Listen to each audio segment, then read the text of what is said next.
Ready? Set. Go. Sup, y'all? This is a Week 1 fantasy recap from our Titans Tube Fantasy League. We're just going to run through the scores and make some comments for those of you that are in the league. For those of you not in the league, Too bad. Yeah. You missed out. You probably Hardcore. are not going to be interested in this video, but feel free to follow along for some reason, whatever your reasoning may be. Because you love our faces.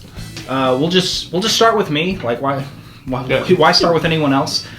So I faced Team Barnes, and I came away with the victory, 104 to 81. You know that was lucky, man. You know it was lucky. It was pure fantasy genius. So yeah, awesome.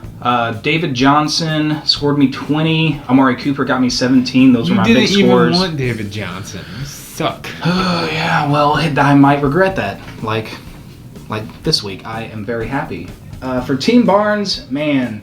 Team Barnes, Drew Brees and AJ Green pretty much carried any points that you had this week. So pretty rough start, but that's how fantasy goes.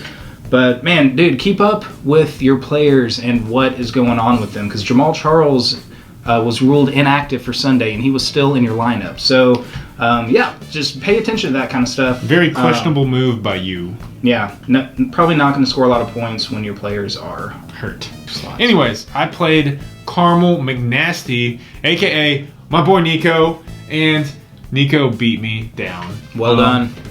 Oh yes, it was unfortunate because I actually put players in that would play, but I did make a big trade with T-Tube Forever. I traded Ezekiel Elliott and Christine Michael for Todd Gurley, and Todd Gurley absolutely blew this week. Absolutely cost me the game. I think it was a good trade. Sorry.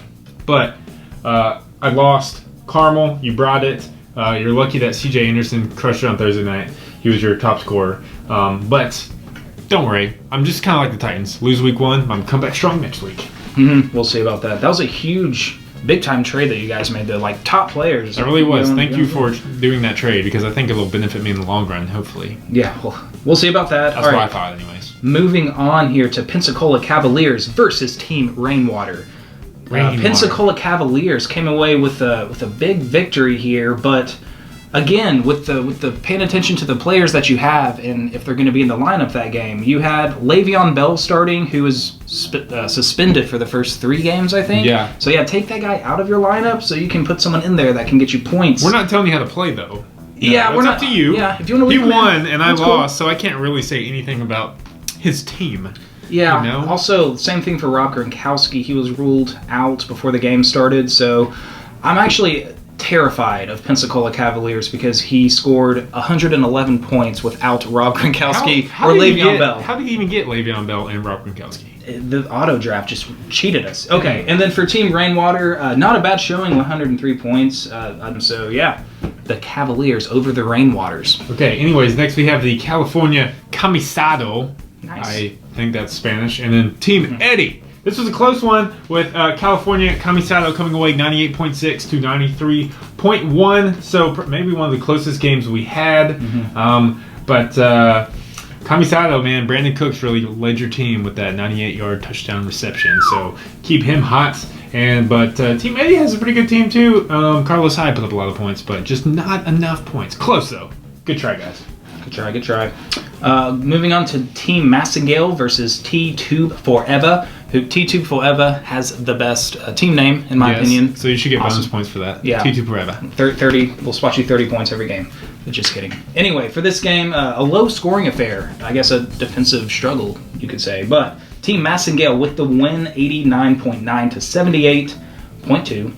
Let's see. Ooh, Gary Barnage for T-Tube Forever got 0 points for you. So, man, a dead output for him. He goosed, man. He goosed hard. Goosed big time. And the Rams defense got you 1 point. Ooh.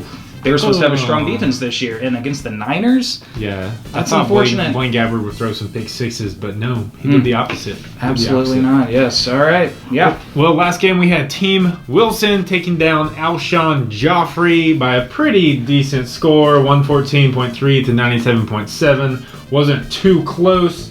Team Wilson led the way with D'Angelo Williams crushing it, as well as Antonio Brown, the little Pittsburgh duo there, just going off last night. I actually think Team Alshon Jeffrey had the lead in before last night, but then you just blew them out of the water. Yeah. And That's crazy. Alshon Jeffrey got pretty even production across the board, just not enough to do it. Mm-hmm. So, Also, Yeah. congrats to Team Wilson, the high-scoring team of the week with 114.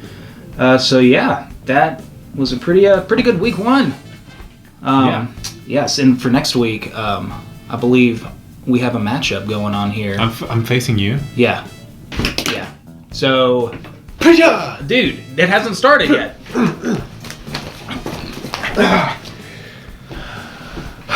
Can I'll we save just it for the hold field. off until Sunday? I would have won that though. I would have beat you No, right dude, there. I work out Would beat every you. other week. Yeah. So, guys, pay attention to your lineup. Keep up with who's injured, who's playing, who's suspended.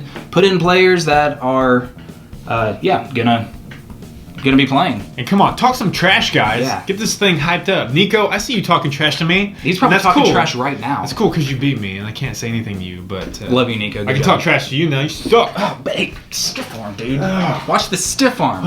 All right. See you guys on the virtual fantasy field. Week 2. We'll do a week 2 recap after all the two. games. Peace out. All right.